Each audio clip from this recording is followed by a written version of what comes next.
सो दोस्तों, EIH hotel limited ने अपने क्वार्टर वन के नंबर्स डिस्क्लोज कर दिए। जैसा कि आपको पता ही होगा कि ये जो है ओबेरॉय ग्रुप के अंडर में आने वाली होटल चेन देखने को मिल जाती है। सो दोस्तों, रुपीज इन क्रोर्स में अमाउंट देखने को मिल रही है। कंसोलिडेटेड नंबर से हम पढ़ेंगे जून, मार्च, जून का जो है सीक्वेंस कंपनी ने दिया हुआ है। सो कैसा रहा कंपनी का रेवेन्यू फ्रॉम ऑपरेशन, तो वो है दोस्तों इस क्वार्टर का 573 करोड़, पिछले क्वार्टर में था 827 करोड़ और पिछले साल 526 करोड़ का रेवेन्यू कंपनी ने जनरेट किया था। तो 526 का 573 हो चुका है। ईयरली अच्छा परफॉर्मेंस देखने को मिल रहा है।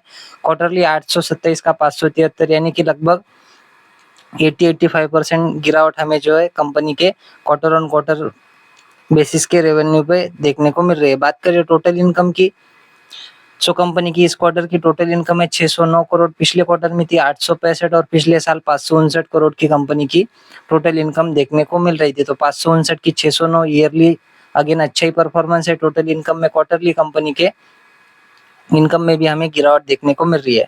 बात करें कंपनी के खर्चों की, तो इस क्वार्टर के खर्चे 452 करोड़, पिछले क्वार्टर में थे 515 करोड़ और पिछले साल 429 करोड़ के खर्चे कंपनी ने किए थे।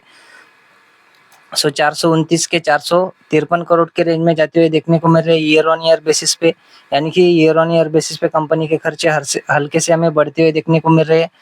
हालांकि क्वार्टर ऑन क्वार्टर बेसिस पे अगर हम बात करें तो 515 के खर्चे 452 करोड़ होते हुए देखने को मिल रहे हैं। तो क्वार्टर ऑन क्वार्टर बेसिस पे कंपनी ने अपने खर्चों को अच्छी तरह से मैनेज किया है। बाद में अगर बात करें कंपनी के टैक्स के पहले के प्रॉफिट की, सो देखने को मिल रहा है दोस्तों 54 करोड़ का, पिछले क्वार्टर में था 354 करोड़ और पिछले साल कंपनी का टैक्स के पहले का प्रॉफिट था 133 करोड़। तो 133 का 54 करोड़ हो चुका है। ईयरली ड्रॉप क्वार्टरली 354 का 54 करोड़ हो चुका है। क्वार्टरली भी हमें ड्रॉप ही देखने को मिल रहा है। बाद में अगर देखिए दोस्तों टैक्स वगैरह कटने के बाद का प्रॉफिट, तो कंपनी का इस क्वार्टर का नेट प्रॉफिट है 36 करोड़, पिछले क्वार्टर में था 261 करोड़ और पिछले साल 96 करोड़ का कंपनी ने नेट प्रॉफिट जनरेट किया था। तो 96 से सीधा जो है 36 यानी कि लगभग कह सकते हो कि 75% तक हमें गिरावट देखने को मिल रही है। और क्वार्टर ऑन क्वार्टर बेसिस पे 261 का 36 यानी कि यहाँ पर तो बहुत ही मैसिव लेवल की हमें गिरावट देखने को मिल रही है। क्वार्टर ऑन क्वार्टर बेसिस पे कंपनी के नंबर्स हमें बहुत ही खराब देखने को मिल रहे हैं। हालांकि यहाँ पर बताया गया है कि रेफर नोट नंबर 7, तो नोट नंबर 7 को भी हम ओवरव्यू कर ही लेंगे दोस्तों। बात करें कंपनी की ईपीएस की, तो 54 पैसे का ईपीएस है। पिछले क्वार्टर में 4 रुपए 4 पैसे का ईपीएस था और पिछले साल 1 रुपया 47 पैसे का ईपीएस देखने को मिल रहा था। तो 1 रुपया 47 का 54 पैसे हो चुका है। ईयरली बहुत ही बड़ा ड्रॉप देखने को मिल रहा है और क्वार्टरली तो उससे भी बड़ा गैप हमें कंपनी के ईपीएस में देखने को मिल रहा है। 4 का ईपीएस सीधा 54 पैसे पे आ चुका है दोस्तों। लगभग कह सकते हो कि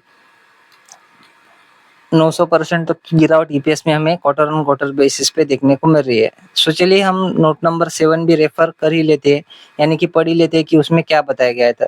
तो यहाँ पर बताया गया कि figure for the 3 months ended 31st March 2025 are balancing figure between audited figures for the year ended 31st March 2025 and the unaudited published figure for the 9 month ended 31st December 2024 which were subjected to limited review। सो यहाँ पर बताया गया है कि ये balancing figure देखने को मिल रहा है, यानी कि जो कंपनी होती है वो ऐसी जो है क्वार्टर के नंबर जो है अनऑडिटेड हमारे सामने पेश करती है।